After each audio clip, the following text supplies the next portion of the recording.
Back to Rivers State. It is still global morning, and of course, I told you my guest will be joining me as we look at the situation in Rivers State. I have a legal practitioner. We've been speaking from the broadcaster's perspective and what Nigerians are saying. Let's get the perspective of legal practitioners as regards what's happening in Rivers State. Joining me on the conversation this morning is Barrister Joseph Agbo. It's good to have you join us on the program this morning. Thank you very much. Good morning, viewers. Well, let's go straight to Rivers State right now, beginning from the appointment of local government administrators. I remember what it is. This appointment is supposed to be done democratically, okay, by the people, because this is democracy, government of the people, for the people, and by the people, even though a lot of people are against the installation of the sole administrator.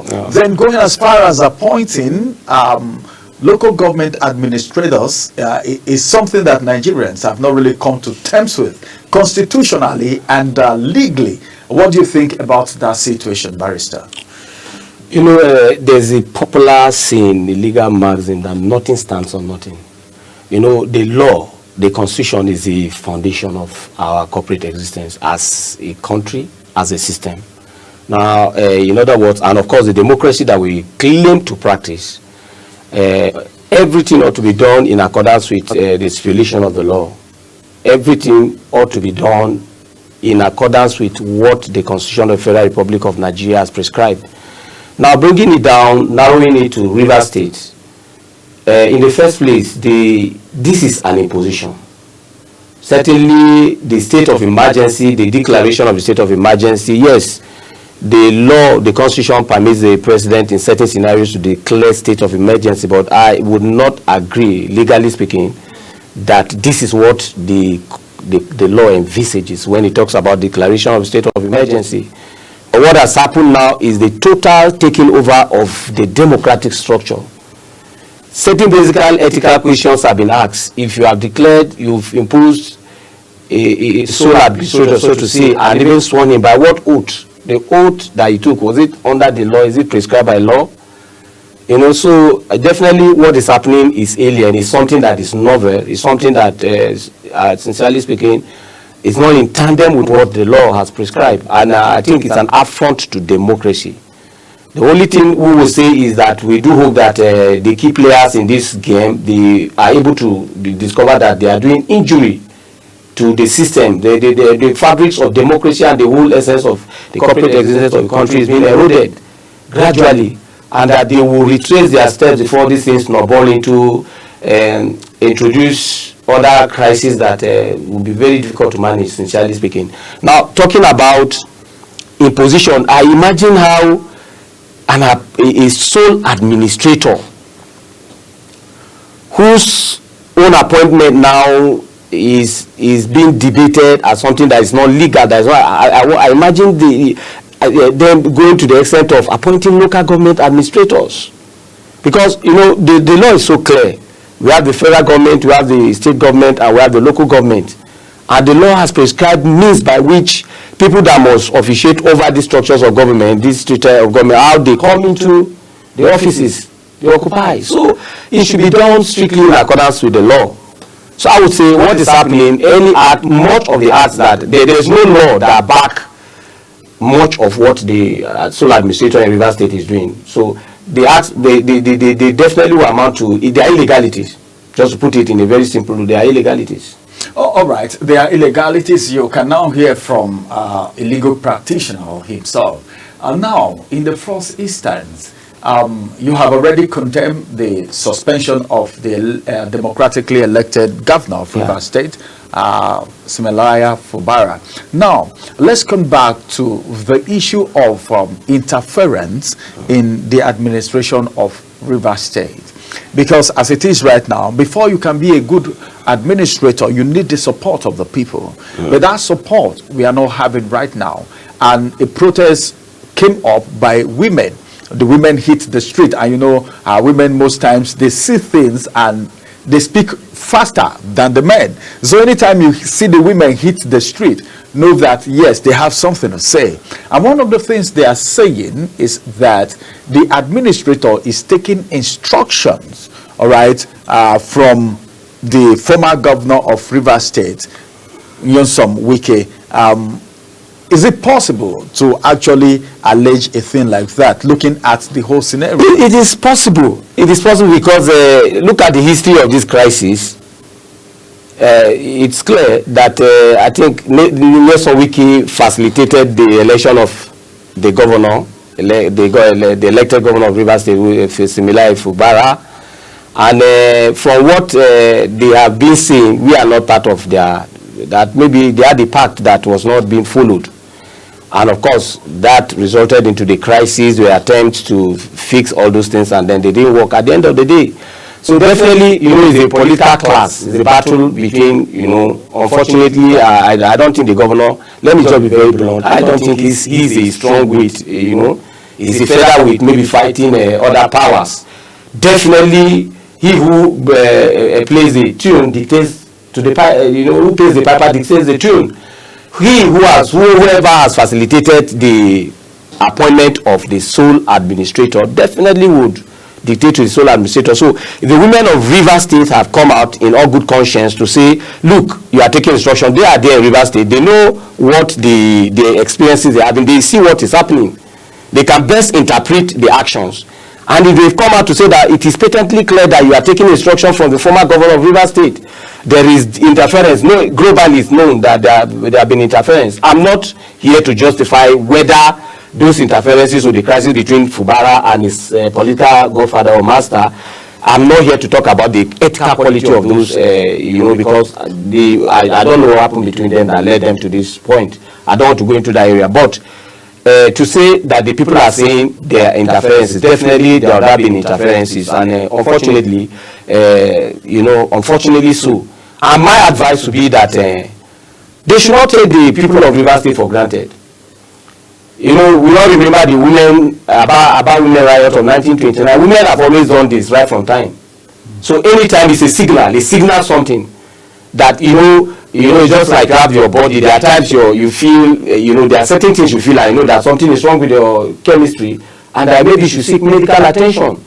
So this is a clear sign that things are no longer well, and that there is a need for fixing in Rivers State. All right, in other words, are you trying to say, well, with this protest and the fact that people are not in tune with the appointment, of course, it was the federal government that appointed the sole administrator, and he was being sworn in and all of that. Now the people are not satisfied. What do you think? Is there any process? Is there anything that can be done? The law courts, the court is the final place where everybody should run to and get justice, and even where there's a need for proper interpretation of the law. And I want to believe that the parties, Fubara and the rest, the people of Rivers State, let them go to court.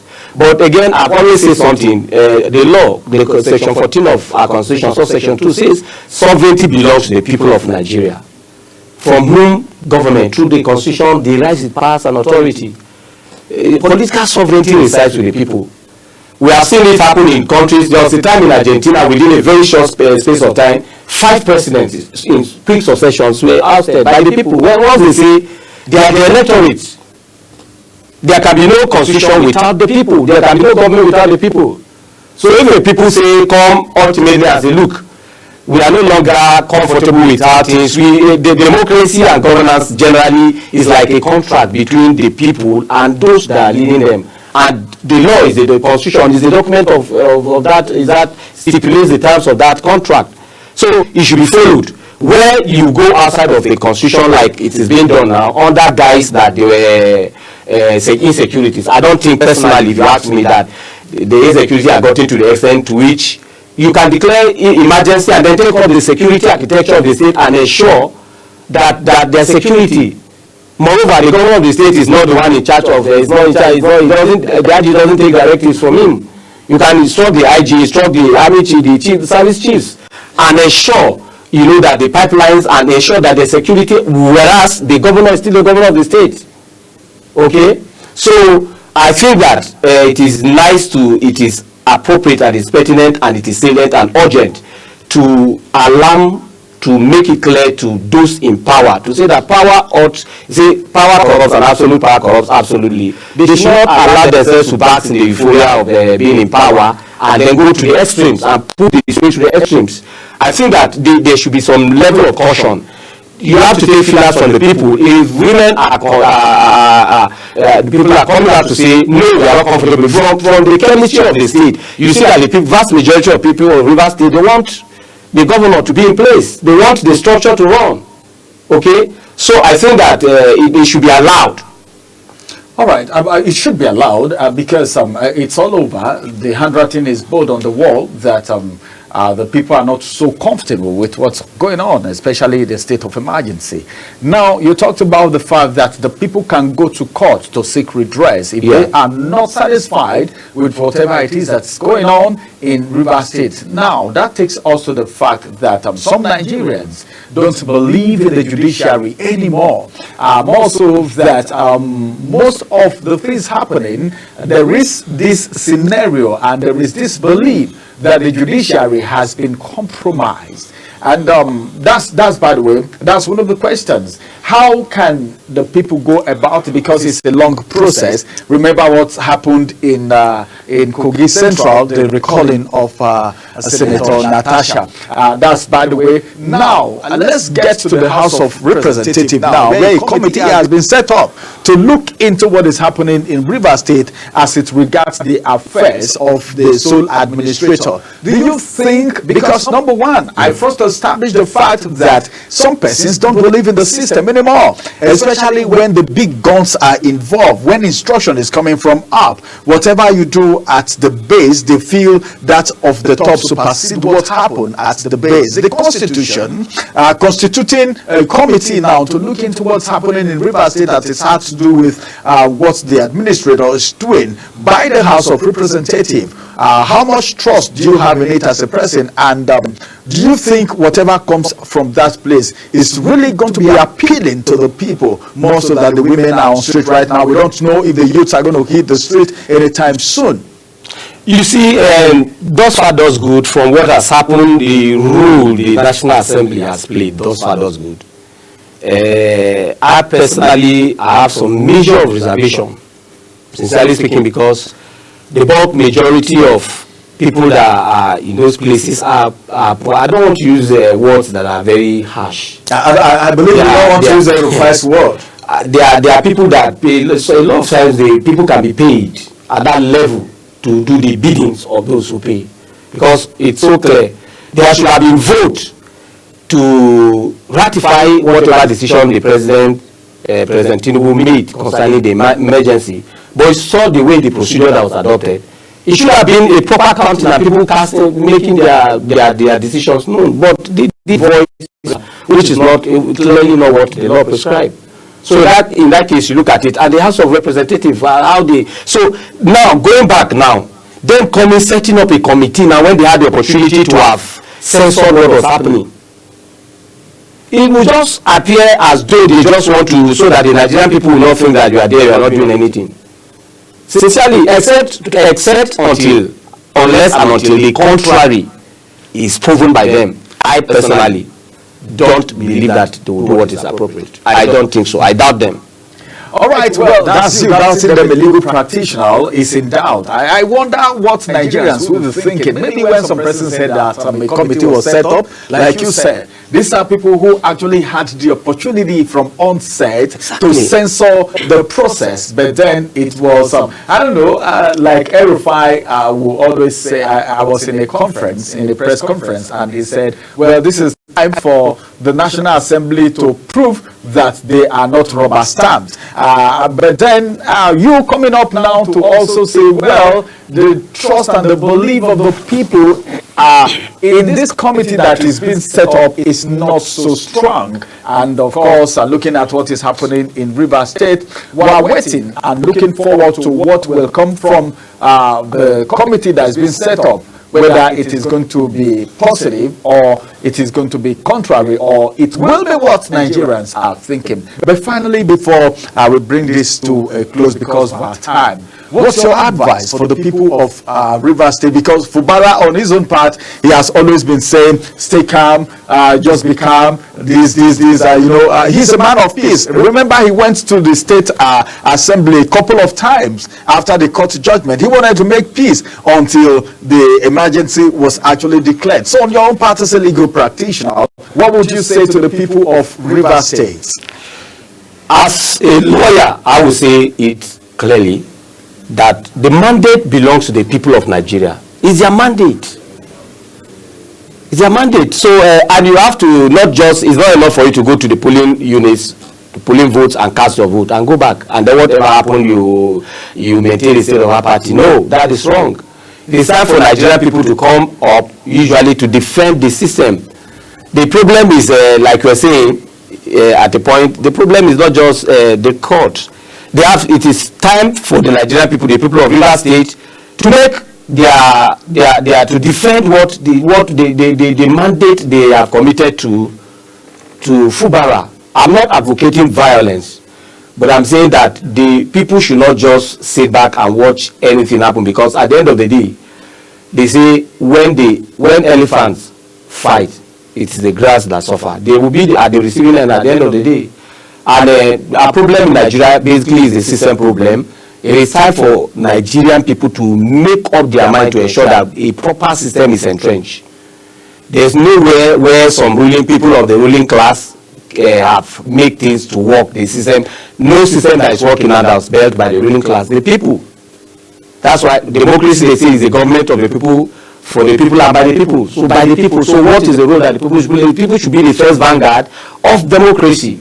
And that means that they should not go back and rest on their oars. It means that they have to be there. There have to be civil ways through which they can come, like going out, sit, making demands through your institutions, churches, mosques, making appropriate demand, putting the proper, the civil society organizations, taking the proper appropriate steps within the range of the law to ensure that no big hand is allowed to cruise on the system and run everybody into some situation of race matters.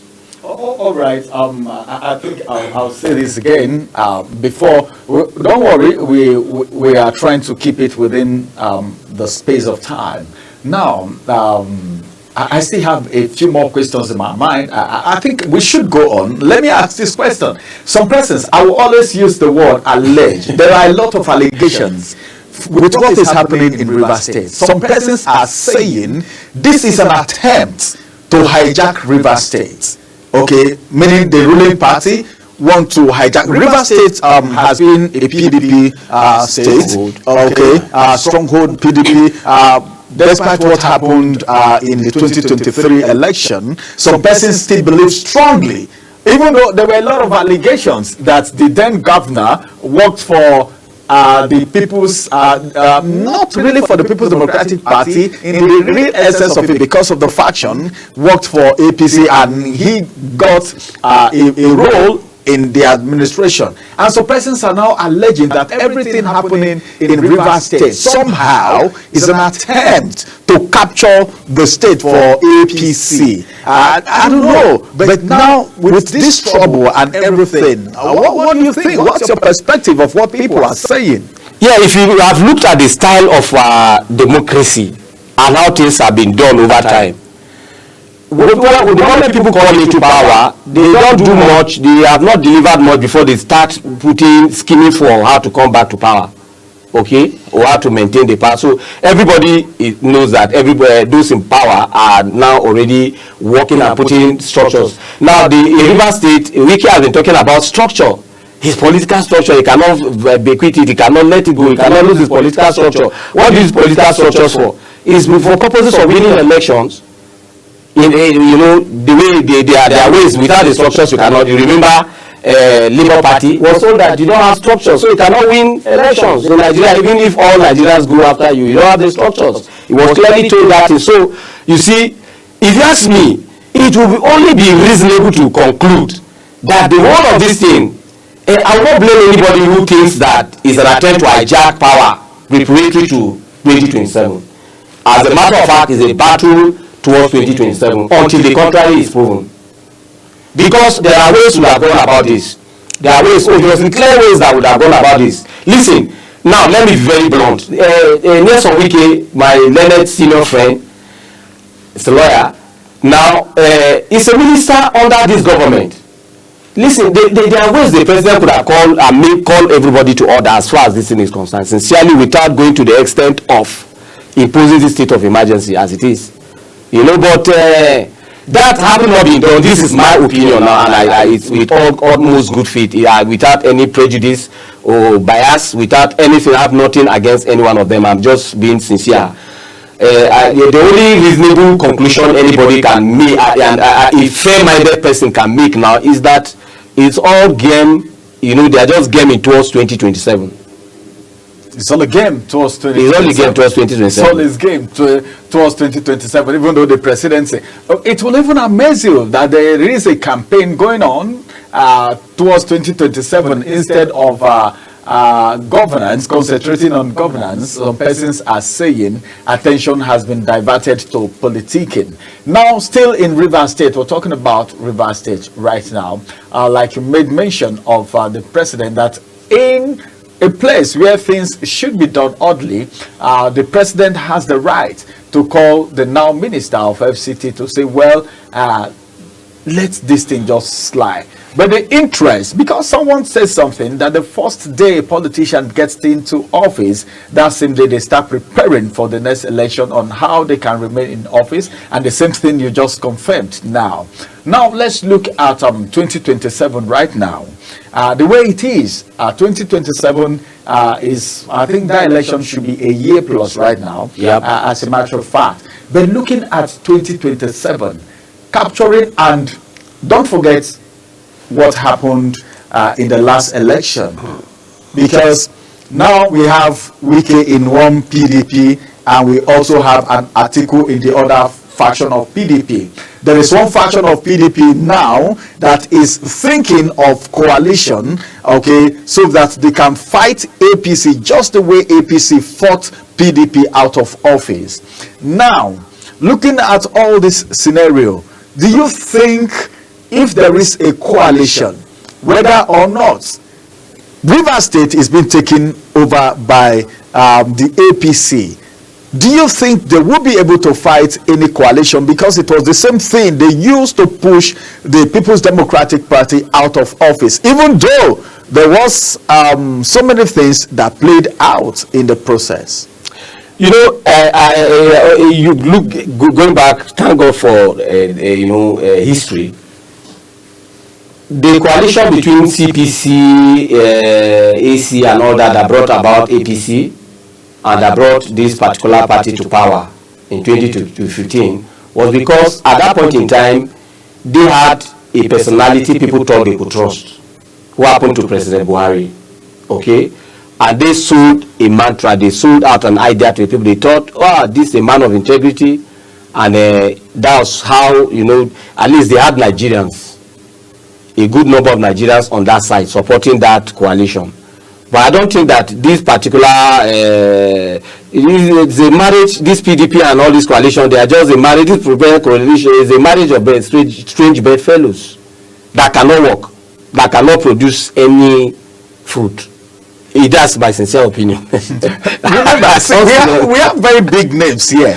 We have Atiku, all right. We have El-Rufai. You see, there are some of those characters that cannot be trusted. Who do you trust now? Is it an El-Rufai? With the Nigerian people, you know, maybe, you know, the problem with Nigerian politicians is that they don't introspect. And sometimes after you have gone and done your term in office and come out, maybe look at this, and then if they do that, they will often realize that maybe there's always a need for, there will definitely be need for them to come back and even to seek forgiveness and apologize to Nigerian people. But they always feel they are correct. They always feel they are correct. I tell you that I don't want to say some things because I don't want to sound partisan again. On this platform, we are not for PDP, we are not against anybody, okay? I strictly believe that. But I have a very, very strong, it's so clear that this coalition will not will not win even if it is an election for the national president of Nigeria Union of Road Transport Workers. Is that, come on, is that how I don't you look down on this coalition? I'm not looking down. I'm just saying the obvious. Barrister, we have I don't know if Peter Obi is going to be part of it, but then there is a drag. Then we have Atiku right there, who is a game master in politics. We also have El-Rufai, who have done so much, you know, as far as politics is concerned. He's known. He's well known. Then, you know, the Kwankwasias, the Kwankwaso, the NNPP may also be forming coalition. You talked about the fact that the success APC got in 2015 was because they fronted the person of Muhammadu Buhari. Exactly. Looking at previous antecedents, It was a dummy that was sold that in but then what if remember what the mantra of change, which eventually became like change, as some people will say. The change actually came, even though it was in disguise. It wasn't what Nigerians were actually praying for. But now, what if remember what happened to Labour Party when Peter Obi came? Even though some persons were saying they never had structure, you see, they actually gave the other parties a run for their money, because a lot of the people that contested were scared. It was a narrow escape for a lot of them because Obi was in that party, and it was even Obi's presence, an individual, just like you talked about Buhari just now, former president, that brought the limelight to APC. Peter Obi also brought that light to Labour Party. What if these people pick somebody different? Okay, not those fronting the coalition now, maybe not Atiku, not Kwankwaso, not El-Rufai, and they just come up with somebody that is trusted, like Buhari. Do you think Nigerians have learned lesson and not believing in persons anymore? You know, Nigerians have learned bitter lessons, you know, over time. Well, you see, these people that are fronting this idea of trying to nurture this idea of coalition. Personally, I don't see them as people that will be willing to relinquish power. This whole coalition is because they also want control of power. But if it so happens that they decide to be sacrificial, then it may, you can say now it's a 50-50 chance, because if you bring a combination of people like Peter Obi, I get some very reputable, there are many reputable people in this country that people trust. You can go to some extent. You can actually pull some effect. However, you must also bear in mind that the president, the person they will be running against, appears to be one step always ahead of everybody, and that's my own worry. They were one step, you see, when everybody was talking about Beavers celebrating, saying that eventually we've gotten it right in Nigeria, election votes will count and all that. We even lawyers, it was Lisa Bakoba, the SAN, that first drew our attention to the fact that look at the law backing this thing.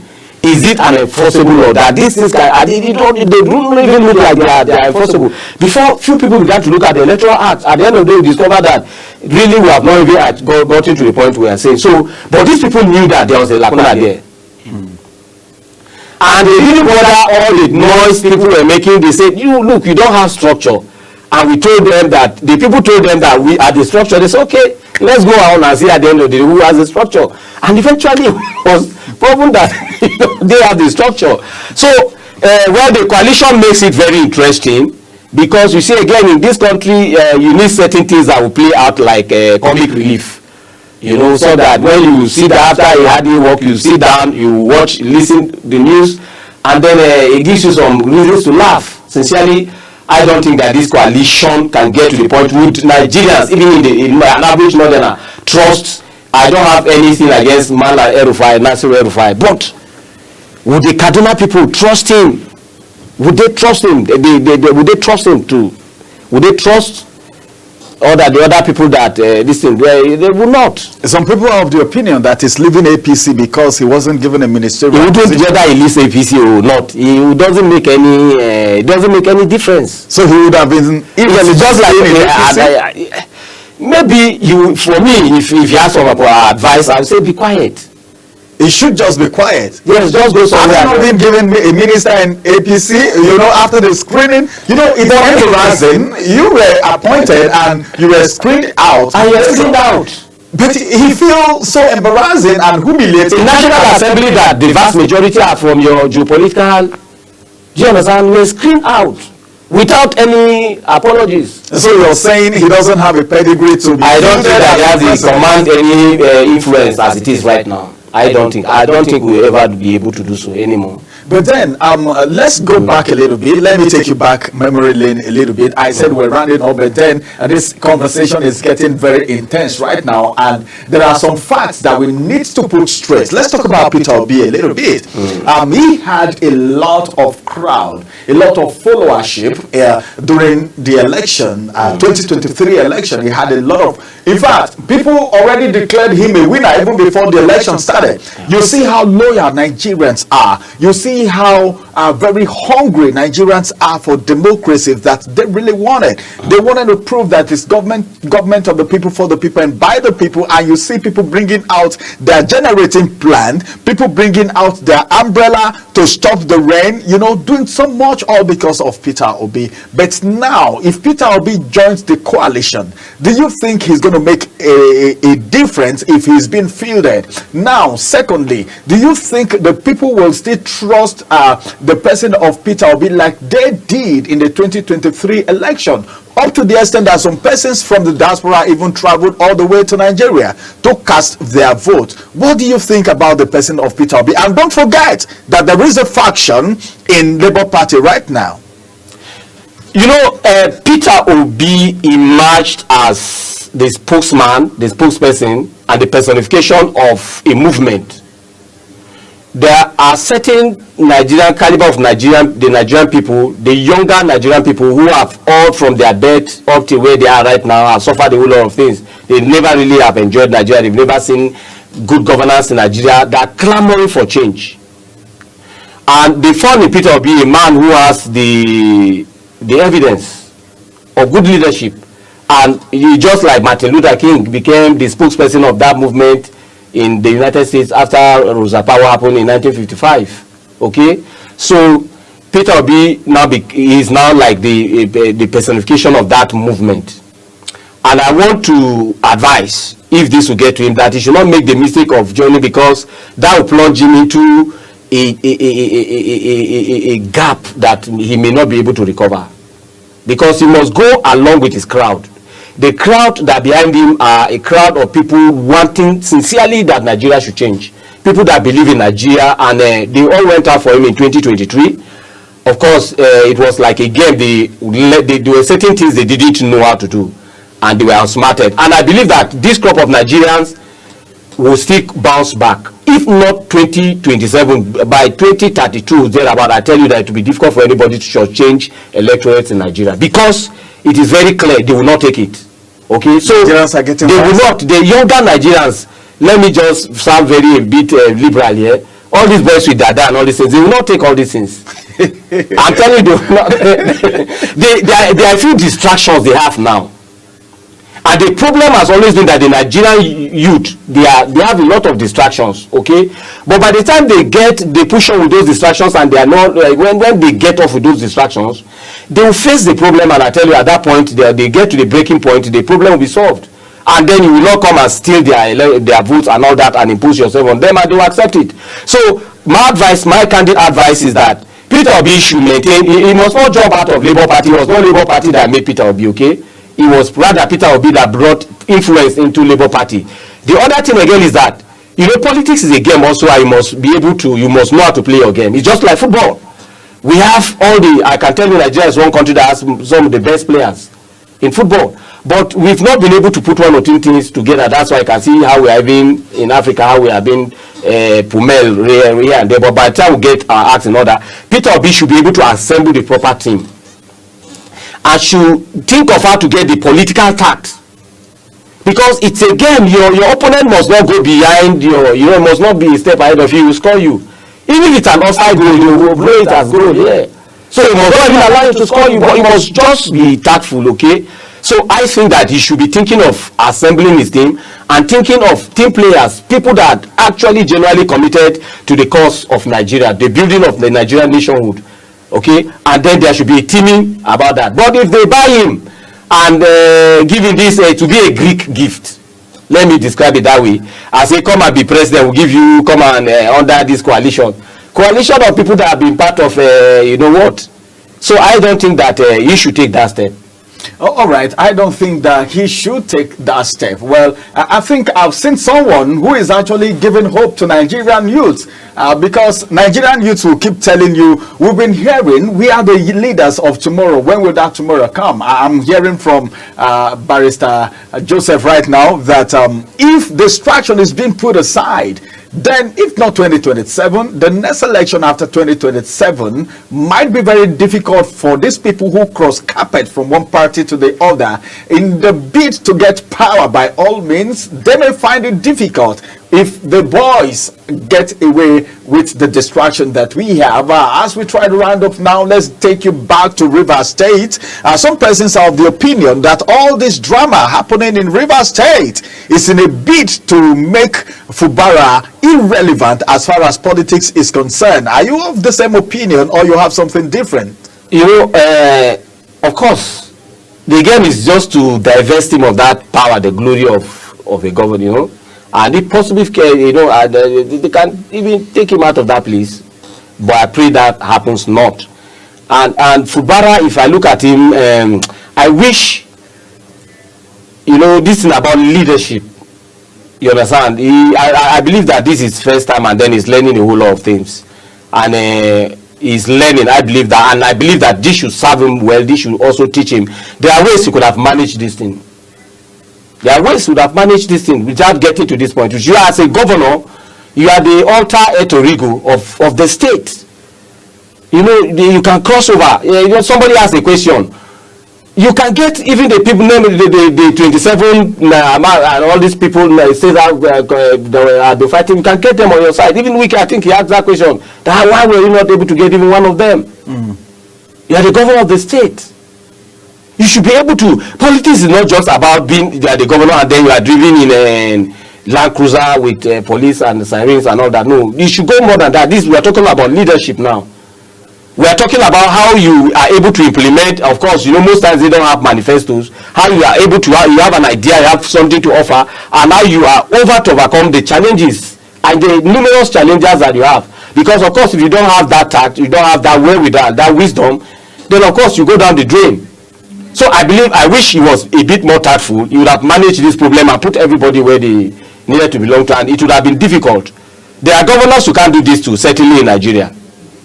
All right, there are governors who can't do this too, certainly in Nigeria. Some persons are saying, well, it appears as if he is weak. But then, notwithstanding, this is where we have it right now. How relevant is Fubara going to be after this whole drama? Who is going to have the next grip in Rivers State? Many thanks, Barrister Joseph Agbo, for joining us on the program this morning. It's been a very interesting time. But then, this is how much time will take us. Let's go on a quick break. After this break, Global Morning continues. We'll return after this break. Stay with us.